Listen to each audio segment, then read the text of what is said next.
pauta é HPV feminino.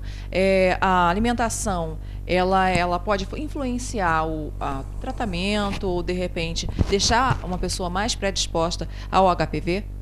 Não predisposta ao HPV, mas a alimentação pode estar auxiliando a prevenir, ajudar essa pessoa a ser mais resistente, de repente, à infecção ao HPV, desde que a gente consiga melhorar a imunidade da pessoa. Qualquer indivíduo com uma imunidade boa, que com a alimentação saudável e com os alimentos adequados, a gente consegue, mantendo uma flora intestinal saudável, a porta de defesa do nosso organismo, uma coisa que a gente muitas vezes esquece. Então, você tem uma alimentação boa, você tem um intestino bom, você tem uma defesa boa. Então, a chance de você ter doenças diminui. Então, talvez possa ser uma ajuda para você não ter uma infecção com tanta frequência de várias doenças, mas no caso do HPV sim, porque tem algumas pessoas que podem ter resistência a não formar anticorpos, a formar naturalmente anticorpos para o HPV e não ter a infecção, ou de uma forma branda também. Bom, a cada 5 mulheres, uma tem HPV. O HPV, ele atinge mais as mulheres do que aos homens? Ela atinge aos homens também de uma frequência bem alta. Em alguns países que tem notificação compulsória, a gente vê uma presença de HPV nos homens com verrugas, bem frequente também. Talvez a gente não tenha tanto aqui uma estatística tão grande nos homens por não ter essa pesquisa. Como na mulher, a consequência que o HPV pode trazer gera uma causa que é muito mais descoberta graças ao preventivo, ao Papa Nicolau, a gente associa muito mais a frequência do HPV à mulher, porque ela é muito mais descoberta pela rotina que as mulheres adquiriram o hábito de estar fazendo seu preventivo anualmente. Então, você acaba tendo uma incidência nas mulheres, mas ela atinge bastante aos homens também, até porque um transmite ao outro meramente pelo contato sexual, principalmente, mas é pelo contato com as verrugas ou com a área que está contaminada. O HPV ele tem uma prevalência com a pele e com a mucosa. Então, toda a área que a gente tem, pele e mucosa, pode estar sendo atingida pelo HPV. Mais frequente nas mulheres em região vulvar e vaginal, e o colo do útero tem uma prevalência grande pelas células que estão ali, são mais frágeis pelo desenvolvimento da área do epitélio do colo. Então, o HPV tem uma facilidade também de agredir essas células. Então, há modificações que vão ocorrendo no colo do útero que amanhã podem evoluir para um câncer de colo de útero. Aí é a nossa maior preocupação da incidência devido aos tipos de HPV, que nós temos vários subtipos. Os mais frequentes, e até o que estão frequentes na vacina, são o 6, o 11, o 16 e o 18, sendo que o 6 e o 11 são os mais comuns em relação a oferecerem as verrugas, a presença das verrugas. E a gente fala que eles são mais de baixo risco, não tem tanta tendência a trazer o câncer de colo de útero. Já o 16 e o 18, principalmente o 16, onde está a maior frequência do câncer de colo de útero, ele é um fator mais agressivo. Então, a vacina quadrivalente tem esses 4 subtipos que vão proteger tanto as mulheres quanto os homens do HPV.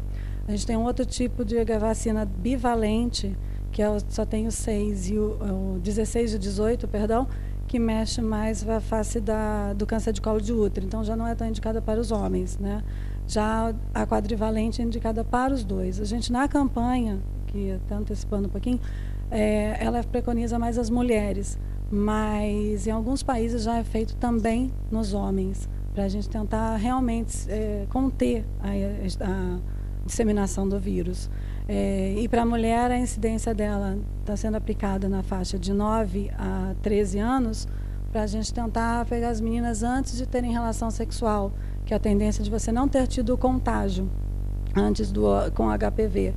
E tentar que elas não venham, que elas já vão ter imunidade para que não sejam acometidas por ele. E a quadrivalente que está sendo utilizada, porque ela também inibe a presença das verrugas também. Então, em relação à idade, a tendência do governo é ir diminuindo um pouco essa idade, cada vez as meninas mais novas, que elas também estão tendo relação cada vez mais novas. E eu acredito que venha a ter a necessidade dos meninos também. Na clínica particular, a gente já estimula a vacinação tanto das meninas quanto dos meninos, o mais precoce possível, né? Bom, o papiloma vírus humano, ele tem cura, então, né, a partir das vacinas. Essas vacinas, elas são acessíveis? Como está a distribuição dessas vacinas no sistema público? Atualmente está gratuito no sistema público, nessa faixa de 9 a 13 anos.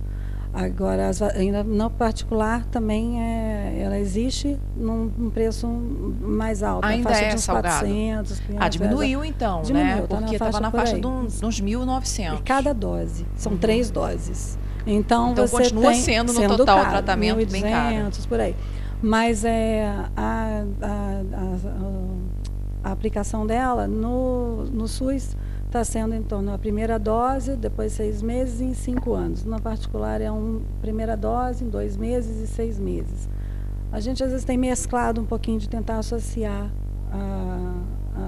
a pública e a privada pela proteção de em 5 anos a gente ainda está tendo essa pesquisa, está sendo acompanhado essa eficiência dela depois de com 5 anos ter que fazer um novo reforço. Então isso a gente ainda vai ter algumas mudanças talvez, ou esclarecimentos, mas ela está totalmente acessível às meninas de 9 a 13 anos no sistema público. Agora, em questão de idade, qualquer mulher pode fazer, quem não teve relação, principalmente, pode estar fazendo, independente da idade, e quem nunca também teve, pelo menos, nenhuma manifestação clínica, também é indicado. E mesmo quem já teve, você também faz com que essa pessoa tenha uma recidiva menor e se proteja de ter uma nova reinfecção, que isso também pode acontecer. Eu posso ter tratado uma pessoa e essa pessoa pode ter uma outra exposição e apresentar novamente. A cura total, a gente não pode falar que existe uma cura total, porque esse vírus tem uma característica grande que é ficar em latência. Ele fica muito tempo sem se manifestar. Existem pessoas que não apresentam nada e não sabem que tem e acabam transmitindo. Então, essa é a nossa maior preocupação. Então, e o contato não necessariamente precisa ser só sexualmente transmissível. A maior parte mas o contato com a verruga em si é de uma forma menor. A roupa, que o pessoal tem muito medo, roupa, banheiro, toalha, né?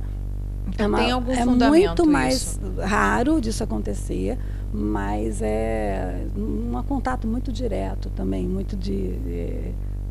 teve o contato ali, encostou imediatamente. Então não é uma coisa tão fácil de acontecer. E o contato da mãe para o filho, a mãe gestante, quando a criança nasce, também pode existir essa transmissão. Bom, o câncer de colo de útero, ele pode ser uma consequência do HPV tratado ou não tratado, ou apenas o não tratado? Pode ser uma consequência do tratado e do não tratado, porque o tratado você pode ter... O câncer de colo de útero não vai ser só causado pelo HPV. Só pelo fato de você começar a ter relação sexual, quanto mais precoce, maior risco. Você tem outros fatores que também trazem, a parte genética, que também fazem, a exposição a múltiplos parceiros, isso também te afeta a facilidade do teu câncer de colo de útero.